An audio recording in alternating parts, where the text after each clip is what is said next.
the European Central Bank has been creating $35 billion a month of new credit for the Eurozone. Most of it, unfortunately, been going into banks, which then goes into the speculative economy, bonds, derivatives, and all sorts of other things. Social credit's view is that that same facility can be used but go into the productive economy for building houses, for improving the facilities in our hospitals, for building railways and extending our railways, for building roads, sewage systems, and environmental protection.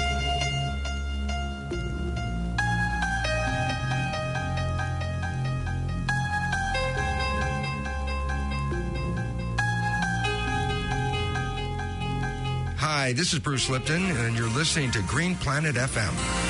Kia ora, greetings, and welcome to Green Planet FM 104.6.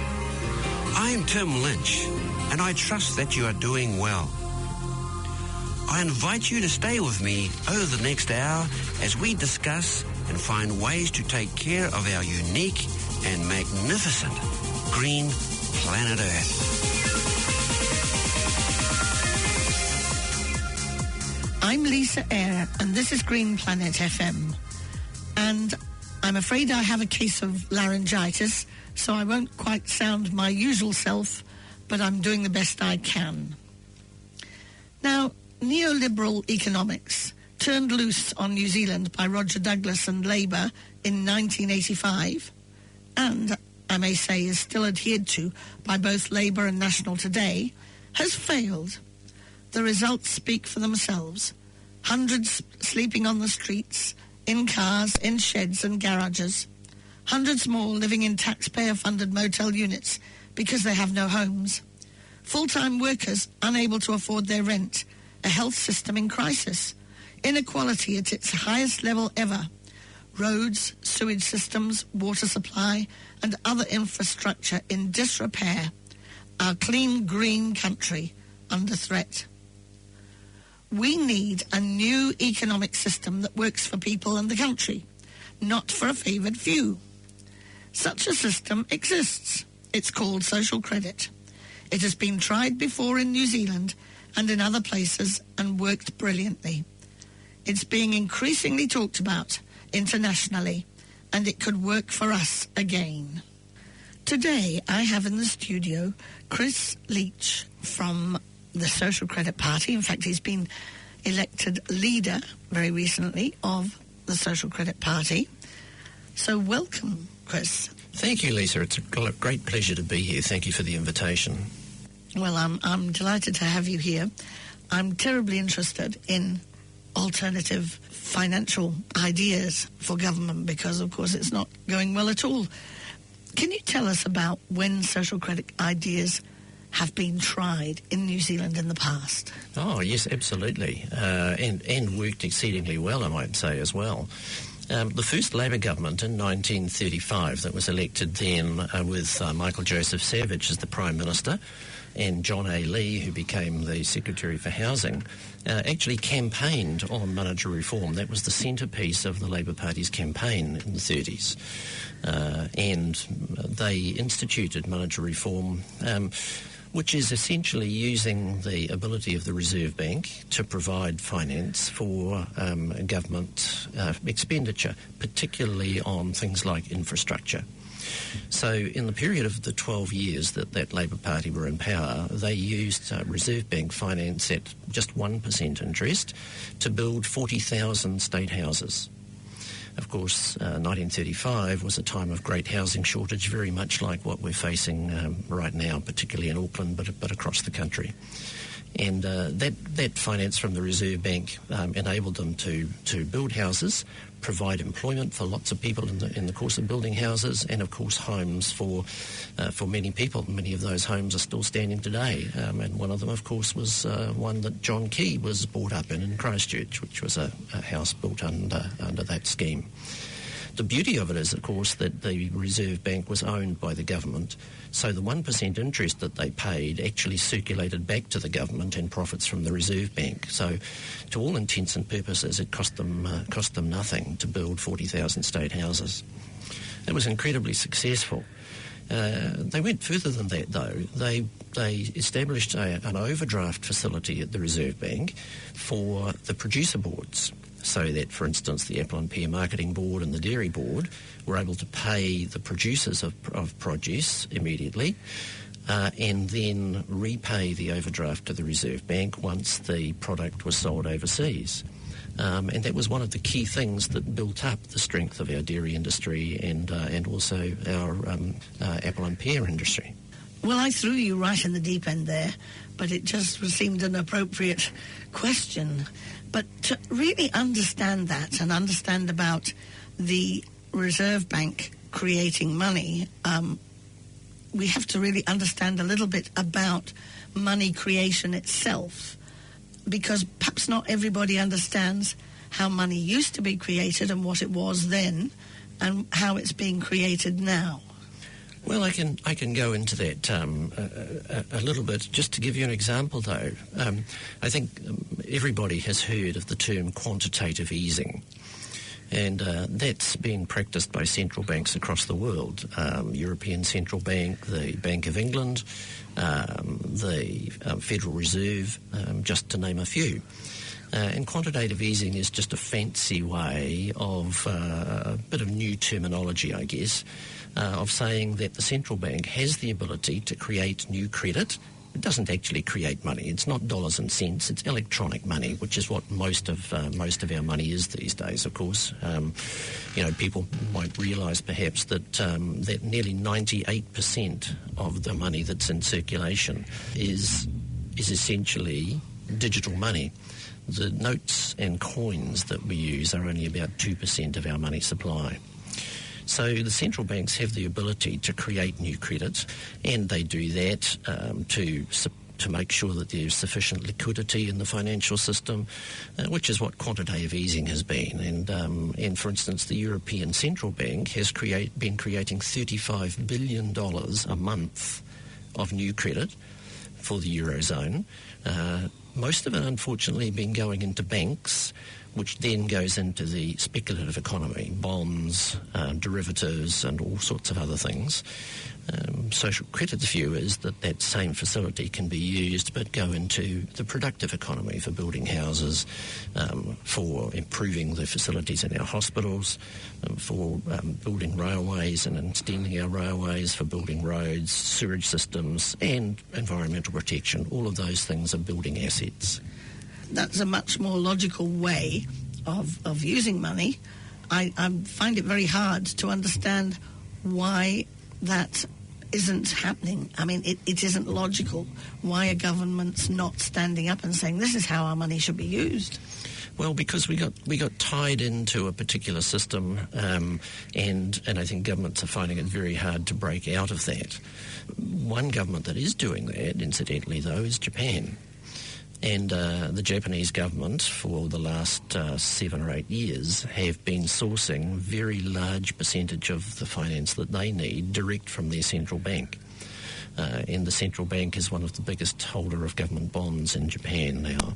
Of course, the advantage of that is that the enormous amount of interest that was being paid by the Japanese government to the private banks they were borrowing from is no longer being paid, and that money is being used by the government for the benefit of the citizens in Japan. So it's being used right now by Japan. China also do it, of course, to a substantial extent. But the Western nations have been stuck into the system of borrowing effectively money created out of thin air or credit created out of thin air by private banks rather than using the capacity of their central banks to do that.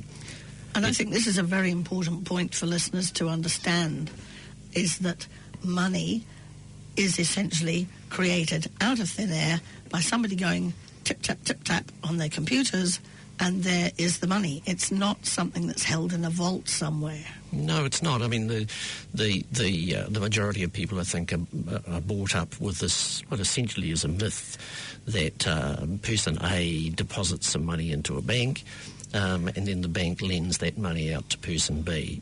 And in fact, quite the reverse is the case, that it is the action of the banks lending money that they've created that gives people the ability to build things and do things and then have money to deposit back into their account in the bank. And this has been confirmed quite substantially in recent times by the Bank of England. If you log into the Bank of England's website, you'll see there's a video that explains exactly how banks create money. If you look at the German central bank, they've got an extended article on their website about how banks create money out of thin air. And even the New Zealand Reserve Bank, in a bulletin that they published a few years ago, goes into an explanation of how private banks create most of our money supply. Well, I think television, TV3, I think it was, did a little clip on how money was created about 2 or 3 years ago. And I was blown away by the fact that there wasn't a sort of an outcry of people saying, no, this can't be true. Because when I tell people or I show them that clip, they say, surely not. You know, they're stuck with the idea that somewhere there's notes or gold. Well, I think it's in the realms of, if somebody said to you, look, there are people living on Mars right now. They look like us and they live lives very much like us. You'd go, oh, no, that's not possible. It couldn't possibly be. They'd also go, oh, really? That's interesting, and then immediately discount it as not being possible, because it's very hard to overcome a way of thinking that you have thought for all of your life. And we've been brought up, as I say, with this myth that somehow banks lend out money that other people have deposited with them. And I think the hardest thing for anybody to do is to look at what they have been brought up with and go, hang on, actually, maybe that's wrong. Maybe it's not quite the way I thought it was going to be. Yes, I quite agree. And of course, as children in New Zealand, you'd put your money in your ASB account and the bank would look after your money. So they have this nice, we're terribly kind looking after your money and we'll even give you a little bit of interest kind of feeling about banks. And that's not really how it is anymore. Well, no, that's true, but I think one of the essential features of banking is that banks do need to attract deposits. They do need to have people depositing money with them, because it does affect, in the long run, the volume of new money that they can create. I mean, there isn't an unlimited capability to create new money. And it does have to be based on something, and so therefore the banks do need to have depositors' money coming into the bank so that they at least have something secure to then use as a base upon which they can create new money to lend out for mortgages and other purposes. Well, this is a really interesting discussion I'm having with you, because I don't think I could have it with any of the leaders of the other parties, because money is just sort of, the topic of money is kind of pushed aside. It's more about, have we got enough or to do this, that and the other. It's not actually about, can we think about new ways of creating it and new ways of doing it. Well, I think it's more than that. There's no thought about where it actually comes from in the first place. Yes. As I say, we're brought up with this myth that somehow money gets put into a bank and gets loaned out to somebody else, and that in fact is not the way it happens at all. And I was just listening to Winston Peters on a radio interview on another station as I was driving in here today. And the question put to him was, well, are you serious that you can't find more money to pay the nurses? And he was saying, well, look, there's only so much there, and it's just like a household. You can only spend so much based on how much you've got coming in, and you can only borrow so much, because if you borrow too much and you need to go to the dentist and you haven't got any money to pay the dentist, then you can't afford to borrow anymore. And I thought, goodness me, Winston, just stop and listen to yourself for a minute. Look at a little bit of history. Do some investigation into what really is going on. Mm-hmm. Now, what Winston needs to do is have a look at the amount of interest that the government is paying every year currently to the private banks on the money it's borrowed. And that's $4,500 million every year gets paid out in interest on borrowed money. That's money the government's borrowed from private banks who create it out of thin air. Now, how stupid is that? If the government was to source that borrowing from its own central bank any interest it paid would come back to the government because the government owns the central bank anyway. So essentially, Winston could find $4.5 billion right now for the next 12 months to do things like paying more to the nurses, paying more to the doctors, building a whole lot of houses, building some infrastructure, doing something about environmental cleanup, putting more police on the beat, reducing class sizes. I mean, $4.5 billion every single year that's being paid out that is totally unnecessary. So my message to Winston is get real. Take a look at what's really going on and stop giving us this rubbish about there's no more money to pay nurses. Well, I totally agree. I mean, I was thinking more of the level that, you didn't need to buy 4 bombers for the airport, for the Air Force. But this is a much better solution.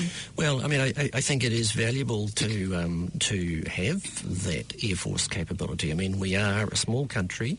We're in a vast sea of ocean. We've got an exclusive economic zone that needs to be patrolled. We're called on by the Pacific Island nations, particularly in terms of search and rescue, and we have to have that capability. Where there are major weather events, such as there have been in the islands over the past few years, we need the ability to respond to that. So that spending on those aeroplanes, in my view, is totally justified. The spending on interest on borrowed money created by private banks out of thin air is not justified. Right, yes. Well, certainly, I mean, there's still the issue of, you can decide how you're going to use money or what things you're going to do first. And I was just, referring to the nurses being rather urgent. Yes, the nurses are certainly rather urgent, but it's not a case of we have to stop buying search and rescue capable aeroplanes in order to pay the nurses, because we don't. What we have to stop doing is doing a stupid thing like renting our money from private banks when we actually have got the capability to produce it ourselves. So if we look back at social credit history, there was a horrible label given in the time of Bruce Beetham that it was the funny money party, because people didn't understand the concept of social credit. And I think it's very important that people now understand the concept so that labels like that can't be used to discredit a party that has a lot of good ideas. Well, of course, politics is about perceptions, isn't it? And those kind of labels get thrown around, and if they're said often enough by enough people, then they tend to stick. But you couldn't get anything funnier than the situation that we've got right now. And I think one of the things that is interesting about that is back in Bruce Beetham's time, there wasn't the international discussion about where money comes from and where it should come from and how it can be applied and how we could redesign an economic system that you have right now. I mean, there wasn't the situation where you had the Bank of England on its website with a video telling you about how money is created. You wasn't the situation where you have Adair Turner, who was the former chairman of the British Financial Services Authority, which was the regulator for the financial industry in the UK, going around the world as he is doing now, explaining about how money is created and talking about how we should use it, how central banks should create money and use it for building infrastructure, even to the extent he's saying of maybe even paying out essentially a national dividend or a country dividend to every citizen of the country, free of charge, small amount, so that they get some value for the economic production that's been going on in the country, and in that way stimulating the economy, giving people the ability to purchase the things that are being produced. Now, you couldn't get someone more orthodox financial than Adair Turner, who is now talking about these different concepts. And that idea is a little bit like a universal basic income. It is a little bit like a universal basic income. The difference with a dividend is that it wouldn't necessarily always be the same amount in each year, because the idea of a national dividend, which is also a social credit concept, is that it is based on the value of the production of the economy over a year, and that may vary from year to year. Whereas a universal basic income is basically a fixed amount regardless of what the economy, the state of the economy is in any year. Well, we already have a universal basic income in the form of the pension. But, yes, we do. But as more people become unemployed, as more jobs become technical, we're going to actually have to look at that as a concept, aren't we? Well, yeah, we're going to have to look at it, and we're also going to have to look at some other concepts, which incidentally, social credit addressed itself to way back in the 70s. It produced a 13-page document called Industry and People. And back in the 70s, that document talks about the advance of computerised and robotic technology and its capability of displacing workers from traditional jobs. And so while a national dividend was one of the concepts that was canvassed in that document, there was also the concept of people becoming owners in the businesses that they worked in. So, for instance, if you work for a major corporation, then the government would give you the ability to buy shares in that corporation, so that you then became a part owner and you derived some of your income from the profits of that industry or that company that you worked in each year. So rather than all of those profits going off to shareholders who didn't have anything to do with the business other than sit back and take their profit, the actual people who worked in the business would have an incentive to make it work better, more efficiently, less waste, more environmentally friendly and so on, because they would be getting a dividend from that production. And then as they were gradually displaced from their jobs, they would still earn an income based on their ownership of the company. Whereas now they are just chess pieces in the game, and if they can be replaced by robotic technology that doesn't make mistakes, that's more efficient, that can work 24 hours a day, then workers are just out on the scrap heap. Under the social credit concept, they would be out of a job, but they wouldn't be out of an income. That's a really interesting concept. And that was back in the 1970s. And I think that's one of the problems that social credit has had through its entire history. The ideas that it's been talking about have been way, way before their time, in a way. Essentially, social credit itself as a concept is way before its time, but now is starting to become more relevant because of the way the economic system is worldwide. And as I say, many people internationally, professors and economists talking about, well, in fact, even Bernard Hickey, who is a well-known economic commentator in New Zealand, in a radio interview just last week, was talking about how banks create money out of thin air. And the interviewer was quite incredulous, didn't understand that, and Bernard Hickey went on to explain exactly how it happens.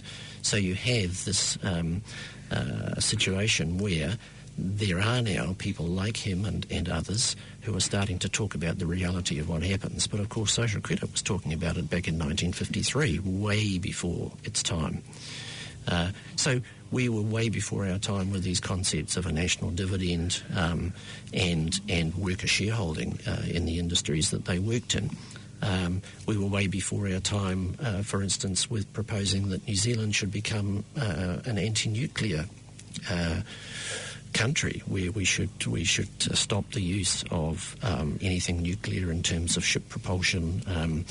We do use some nuclear in hospitals, of course, and that's important, but that anti-nuclear stance was proposed by social credit 12 years before the Labour government ever got around to doing anything about it. We were way ahead of our time in terms of promoting proportional representation as a voting system as well. We were talking about that back in 1969. And eventually, of course, we got MMP in the 90s.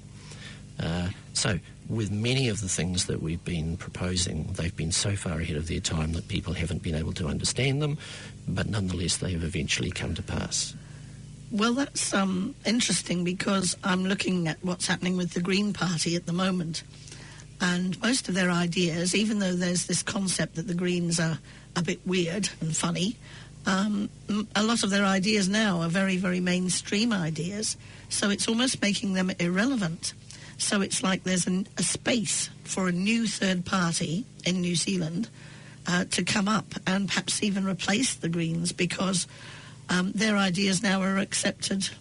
I mean, most people understand about climate change and keeping the rivers nice and reducing plastic and all of the things that they're promoting. And yet some of the really green things, like, no, we don't want 1080, we've got to find another way to control pests, and we don't need fluoride in our water. We need to reduce the amount of sugar that people are having. And we don't want genetic engineering, because it's apart from anything else, it's a fantastic opportunity for New Zealand to be GE-free for selling our farming things. So, and you don't hear much talked about GE, even though the Greens actually are not promoting GE. I should get that correct. But those are things that are in your policies, aren't they? Yes, they are. And again, way before their time in terms of concepts. I mean, again, in 1973, we produced a 28-page document called You and Your Environment, which talked about many of those concepts. And a lot of the solutions proposed in that document are still very relevant today. And that's before there was a Green Party, way before the Values Party, of course, which was the forerunner of the Greens. And so, yes, there is a need for a continuing flow of new ideas, because otherwise we simply do the same old things that we've always done, and we get the same old results. And you've only got to look outside your front door to see what those results are, and they're not particularly pleasant. The thing that has always disturbed me with the Greens is that while they picked up a lot of our ideas, and good on them for doing that, and have promoted some new ones, and good on them for doing that, they have never really addressed the concept of where the money is going to come from to do a lot of the things that they want to do. They're stuck into this old economic paradigm that you have to borrow money or tax people. And so we're seeing that now with things like petrol taxes coming in. We're seeing that now with carbon taxes being promoted and so on. Now, some of the Greens will say, oh yes, but that is part of helping to change people's perception about the things that they do. And I would accept there's a need to change people's perception, because we have to get a lot better at a lot of the things we do. But taxing people more, taking more money out of their pockets, reducing their standard of living, reducing their ability to be able to keep their families in a warm, dry house, reducing their ability to be able to put decent food on the table, is not actually advancing any of that green agenda.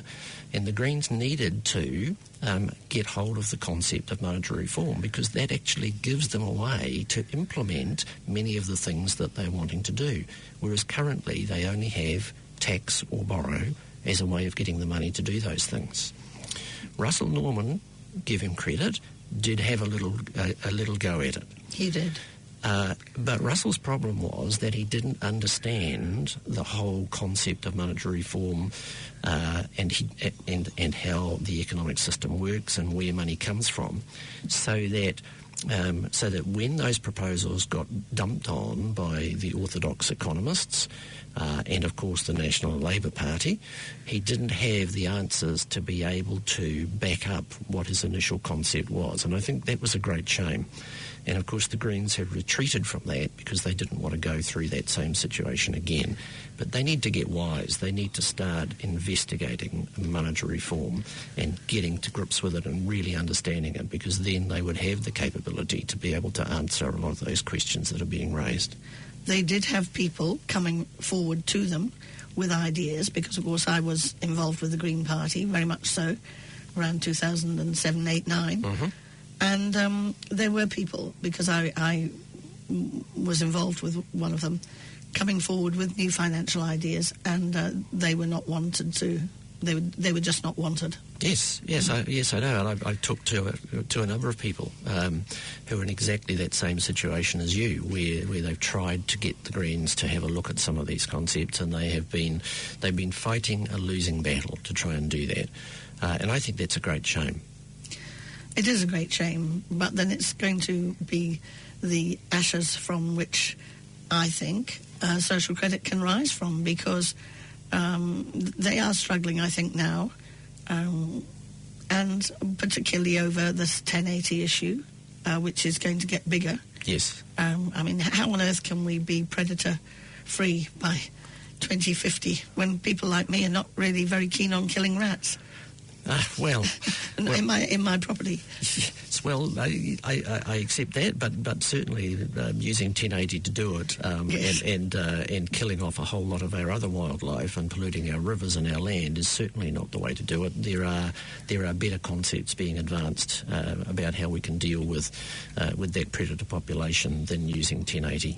And that's where the money should go, rather than dumping green pellets everywhere. Absolutely. I was listening to a radio interview a couple of months ago with a couple of New Zealanders who are working outside of New Zealand who have researched a way, for instance, to make a population of, I can't remember what the animal was, but let's say stoats.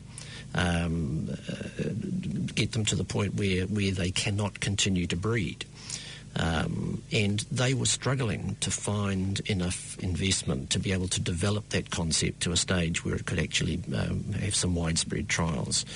And I looked at that and I thought, how crazy we are. We're spending all this money through the Conservation Department to dump tons of 1080 on our land when we could take a little bit of that money and funnel it to these guys and get a way of actually controlling our pest population through a method that doesn't involve poisoning our environment. I think the one concern is that it might be genetic engineering, and the problem with genetic engineering is that you have to really look at where does that go 20 years down the track. Yeah, look, I absolutely agree. But from and I'm 100% behind you with that. I'm certainly not a fan of genetic engineering. Certainly not when it comes to GE crops and things like that. But these two guys, from the interview at least, were very aware of those issues. And from what I got, and I didn't have the opportunity to research it any further to any great extent. But from what I got, it wasn't genetic engineering in terms of the way that we think about that right now. And it seemed to me like their concept definitely needed some more investigation. Well, that's exciting. I'd like to hear more about that. If they could get the investment to be able to continue and complete their research, and that's the difficulty, and that's one of the things that frustrates me about New Zealand is that we're a nation of inventors and inventors of concepts. Let me give you an example. A firm invented a jetpack.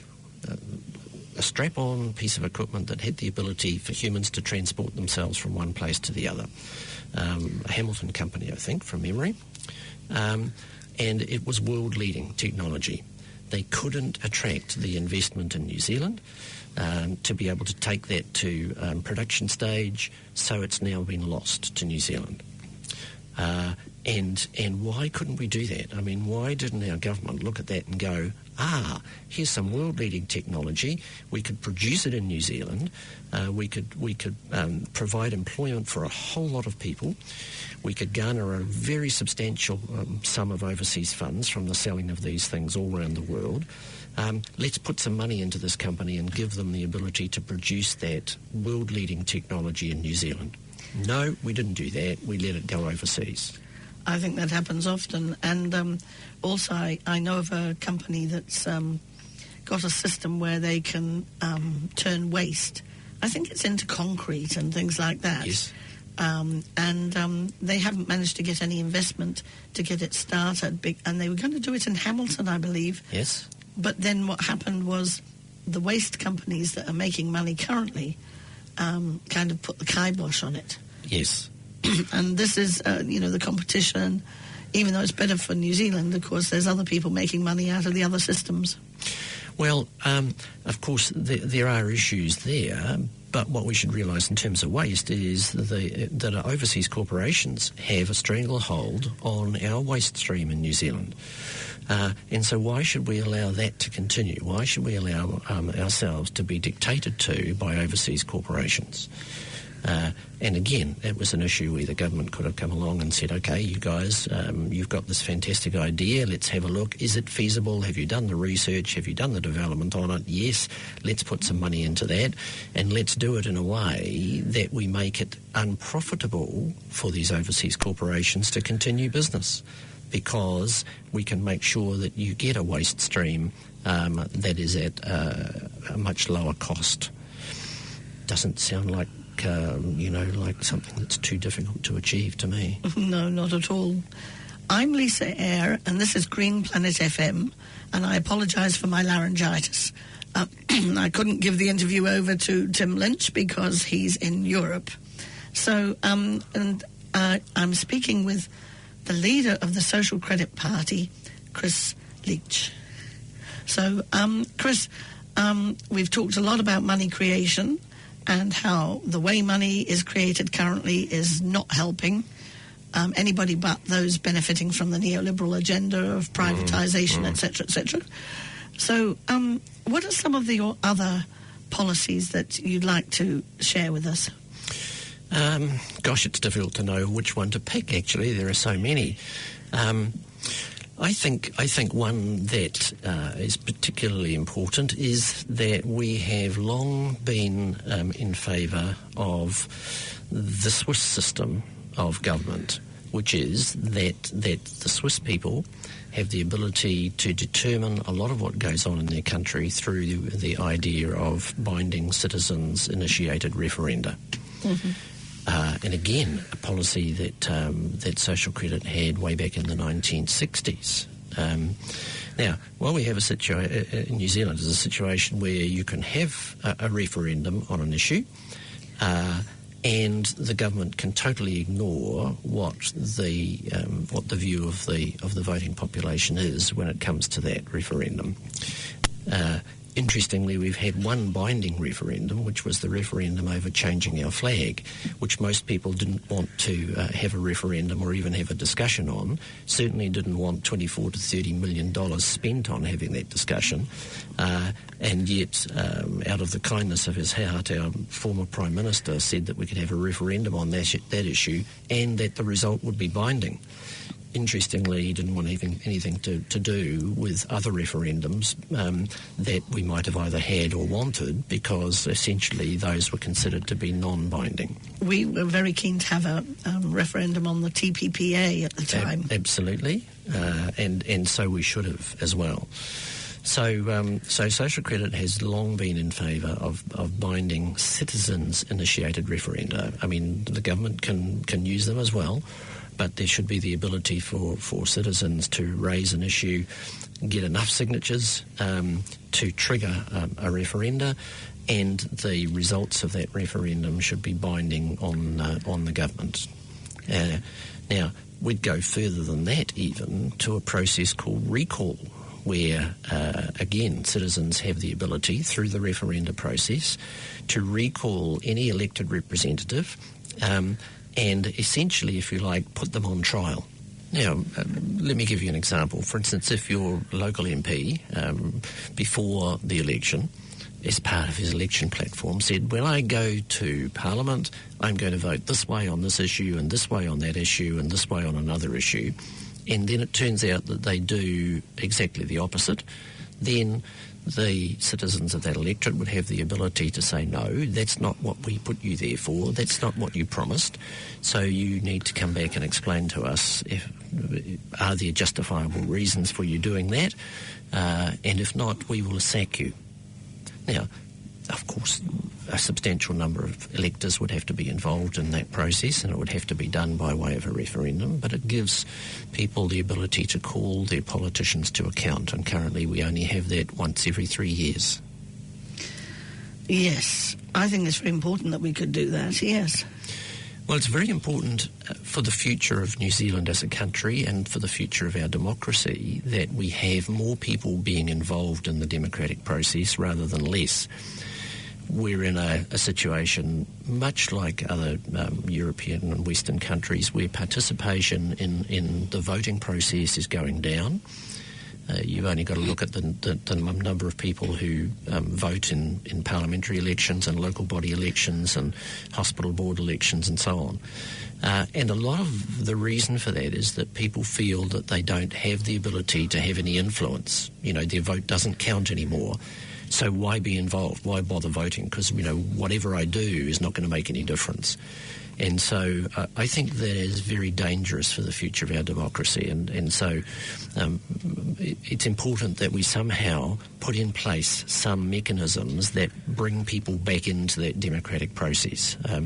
And binding citizens initiated referenda would be one, because then at least people will say, look, if we get out and vote for this and this referenda wins, then we can have our point of view heard. And also the process of recall is part of that as well. We have to look at ways of strengthening participation in our democracy to the extent, for instance, that I believe we should be teaching civics in schools. We should be teaching people what is Parliament about.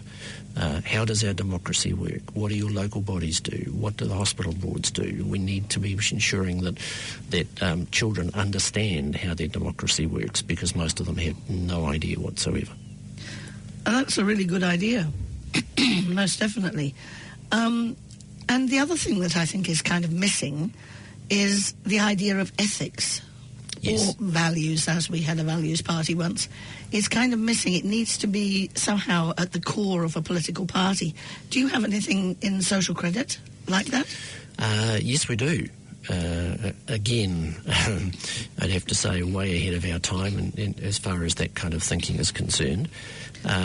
And we have, in our constitution, we have a series of what we call tenets. It's not tenants to do with housing, but tenets, which are the founding principles of the party that everything else is based on. All our policy is based on it. The way we actually go about organising the organisation is based on it. And those are particularly important. They're enshrined in the Constitution. They haven't been changed since day one when the party was first formed.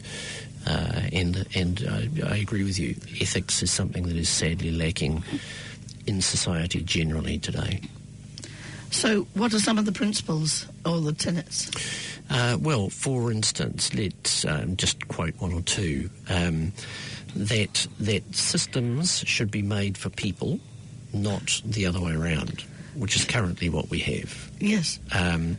And so our view is that if any kind of system, whatever it is not working for people, is not providing benefit to the majority of people, then we either need to scrap it or reform it, so that it does do that. And of course, the economic system is the classic example, isn't it? The economic system is not delivering for people. It's delivering for a very small percentage of people, but it's not delivering for the majority of people. And, when you look at the number of people that we have out of housing, low-paying jobs, et cetera, that is obviously one system that needs to be radically reformed. Right.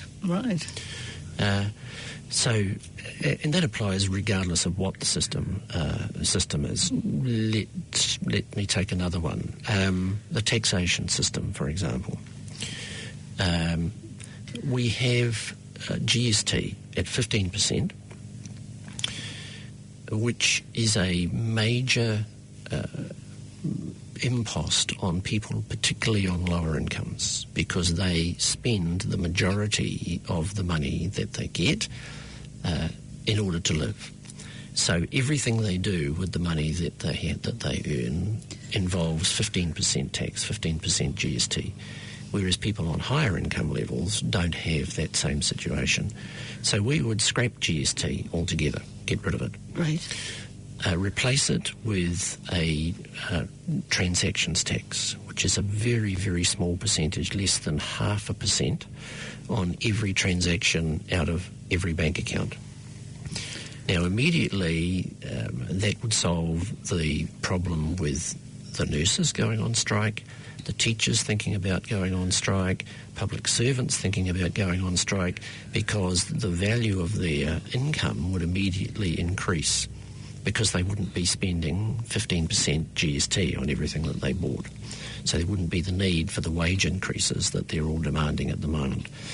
It would benefit local businesses because they're competing with internet shopping from overseas, and I know the government's looked at trying to do something about that, but that's only affecting the very big businesses like Amazon that people buy from, and doesn't affect all the smaller suppliers that people buy from overseas. So if we got rid of GST, immediately our businesses in New Zealand, particularly our small businesses, would be on an even footing with businesses overseas. Be much more competitive.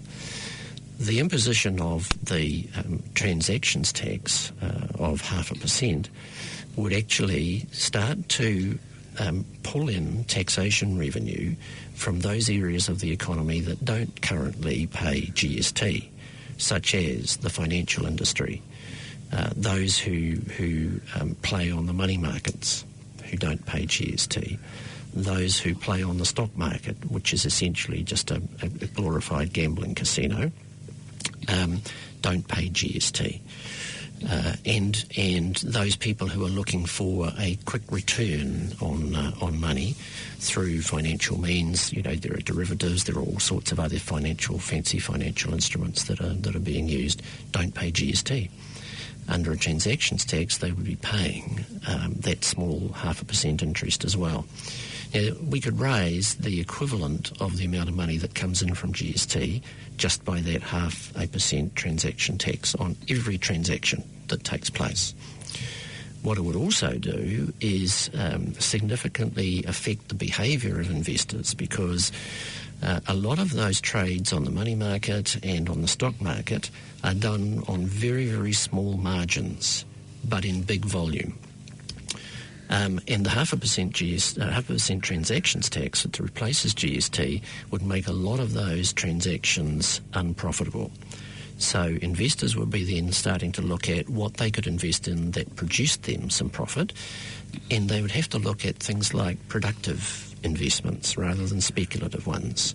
So our company, for instance, in Hamilton that produces the jetpack might have been able to attract some investors to be able to produce what they wanted to produce in New Zealand instead of having to farm it out overseas.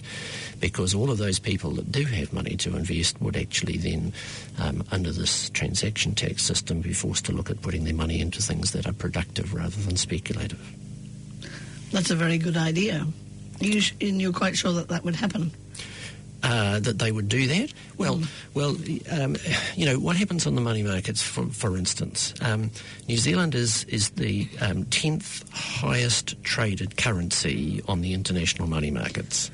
Really? The amount that is spent on buying and selling of the New Zealand dollar is greater than the amount of money that we spend on trade and commerce every single day in New Zealand. Substantially more. That's amazing. It is amazing, and when you look at it, you get a substantial shock. I can tell you, and a lot of that trading is done digitally. So people don't do it. Joe Bloggs down the road doesn't go, "Oh, I think I'll invest in the New Zealand dollar tomorrow." If you look at it internationally, there is an enormous warehouse in the UK full of computers, like an enormous warehouse. If you imagine Pack and Save, the biggest Pack and Save store you've ever been into, and imagine a building that size filled with computers. And those computers are speculating on small movements in international currency, including the New Zealand dollar. And when that computer says that it looks like there's going to be a trend of a very tiny movement, it may only be a portion of a cent in the dollar, they either buy or sell. Mm-hmm. Now, that's all done by computerized technology, and what benefit is it producing for anybody other than the people who own the technology? A lot of those trades, if you had a system of a transactions tax, every time they settled on those trades, in other words, they paid the money for them, then there would be a very small percentage of that taken in tax. And it would make a lot of those trades totally uneconomic. Right. And when you calculate the amounts of money that are involved in that speculative economy and work out how much a 0.5% transactions tax would bring in and compare that to the amount that we bring in with GST, you could bring in exactly the same amount of money, give or take a few $1 million, but pretty much the same. And as I said earlier, it would make a lot of that speculative trading in stocks and shares and bonds and derivatives and all these other financial junk bonds that go on totally uneconomic. So people who've got money to invest would have to go, now, where's a company that's producing something of value that I can invest in as a long-term investment so that it has some benefit to New Zealanders? That is a very good idea because, as you said before, we do have a lot of people coming up with fantastic ideas. Yes, we do. And they can't get them out in New Zealand. Yes. I mean, that was just one example of the jetpack, but there are numerous of them, and there have been over the years. And so many of those people are forced to either license out the invention or the technology to overseas producers. New Zealand benefits in a very, very tiny way in comparison to the amount of profit that's made by the overseas company that has licensed that technology, and we are doing ourselves serious harm as a country and as an economy because of that issue. Chris, I met you at a place where we were giving submissions on the CPTPPA, which is the new version of the Trans-Pacific Partnership Agreement. Well, the new old version of the Trans-Pacific Partnership is the old version with a new name to make it sound better. Yes. Social credits obviously don't support this, and of course Winston Peters and the New Zealand First are going to be in trouble because they said they wouldn't support it, and now they have, which is not good for their party. Well, it's not good for the country either, frankly. The TPPA is designed to be good for big international corporations. It's designed to do away with the individual legislation in various countries and standardise it all so that big corporations only have one set of rules to play by. And there is no advantage to any smaller country in getting involved in that kind of an agreement. Now, if the TPPA was a trade agreement, it would be quite different, but it's not. It's been called a trade agreement, but the number of clauses in it that are to do with things other than trade are substantially more than the ones that are to do with trade. And as people like Robert Reich, who's an internationally famed economist and commentator, has said, it's essentially about giving big corporations access to somebody else's country, somebody else's money, and somebody else's market to increase their profits.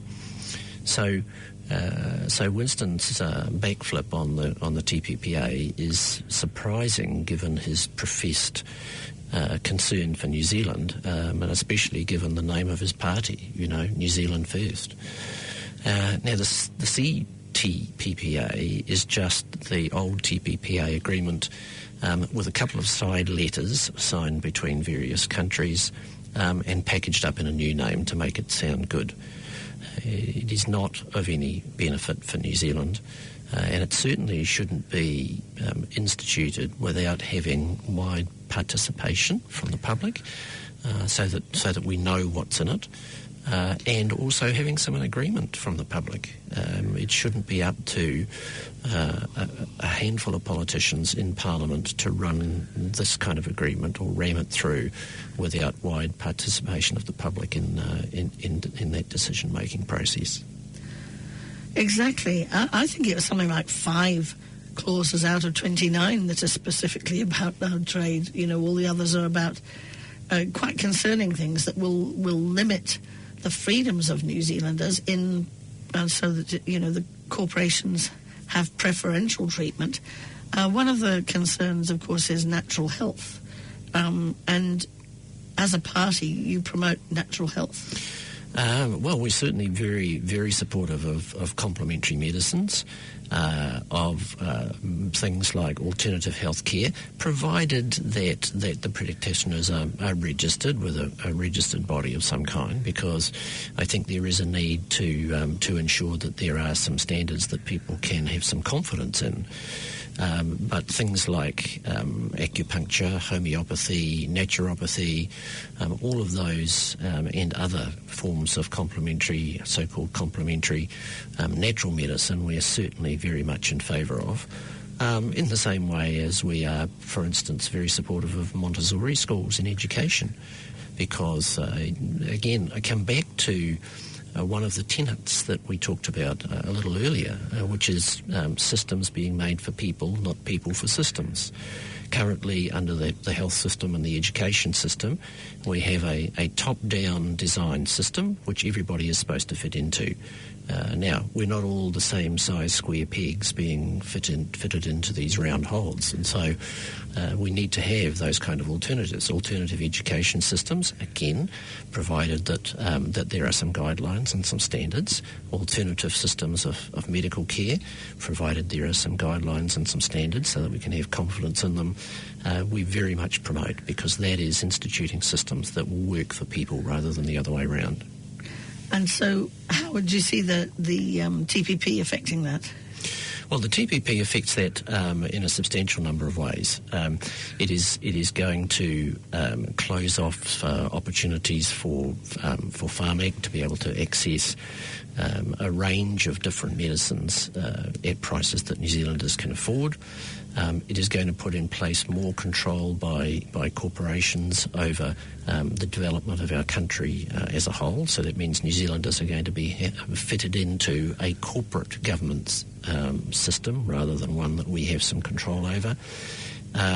It also is going to affect our ability to do things like even implement some of our monetary reform ideas, because a large part of the TPPA and the CTPPA is to do with financial services and the ability of countries to not have control over their own banking and economic systems, to throw those open to the vagaries of the market and the manipulation of big corporations. I think that just about sums it up, really. It's a pretty horrendous agreement. And also, I hope that you have all enjoyed listening to Chris talking about alternative monetary system, which is really, really an interesting idea, and to my mind, an essential thing to happen in New Zealand. So, Chris, thank you so much for coming in today, and I do apologise about my croaky voice. Lisa, it's been a real pleasure. Thank you for the questions and the ability to talk about some very interesting concepts whose time is coming. I believe that too. It's time for a change. Thanks very much. Thank you. That was Chris Leitch, leader of the Social Credit Party, interviewed by me, Lisa Eyre, with not much voice. Social credit has been around since 1953.